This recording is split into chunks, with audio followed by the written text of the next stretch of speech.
मगर तुम्हें तो हमेशा हंसते देखा है ना, इसलिए।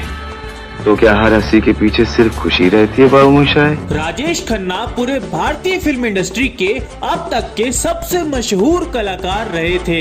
इनका रुतबा, इनकी स्टारडम, इनका पहचान ही कुछ ऐसी थी जो 90s के लोगों ने पहली बार देखी थी।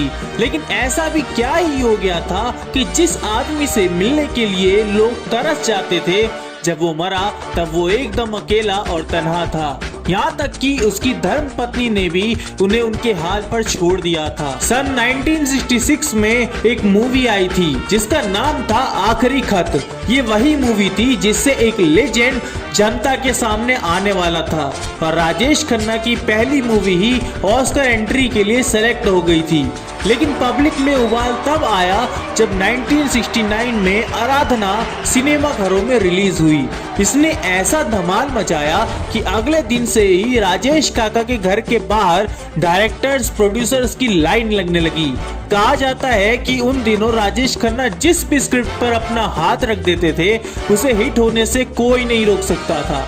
लड़कियां इतनी पागल हो गई थी कि काका की तस्वीर से शादी कर ले रही थी, खून से खत लिख देती थी। उन दिनों ही सुपरस्टार जैसा शब्द अस्तित्व में आया था और राजेश खन्ना जैसा सुपरस्टार आज तक कोई नहीं बन पाया। और आज भी उनका रिकॉर्ड है लगातार 17 फिल्में हिट देने का, जिसे आज तक कोई भी नहीं तोड़ पाया है। दौलत और शोहरत उनके कदमों में थी, लेकिन वो कहते हैं ना कि समय हमेशा एक सा नहीं होता। जिस दिन तुम अपने आप को समय से ऊपर समझने लगे, उस दिन से समय तुम्हें तुम्हारी जगह पहुंचाने में लग जाती है।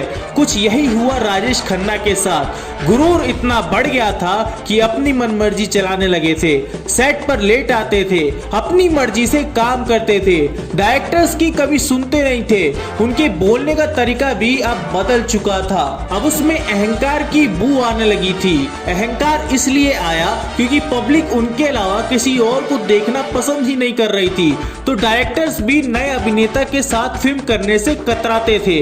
उन दिनों काम के प्रति लापरवाह काका के ठीक उलट एक ऐसा नौजवान भी था जो पूरी निष्ठा और लगन से अपना काम कर रहा था। जी हाँ, वो और कोई नहीं, अमिताभ बच्चन थे। किसी को नहीं पता था कि पासा पलटने वाला है। जिस फिल्म को राजेश खन्ना ने ठुकरा दिया था, उसे अमिताभ बच्चन ने खुले हाथों से अपना लिया और वो जंजीर ही थी जिसने बच्चन को एंग्री यंग मैन के नाम से मशहूर कर दिया था।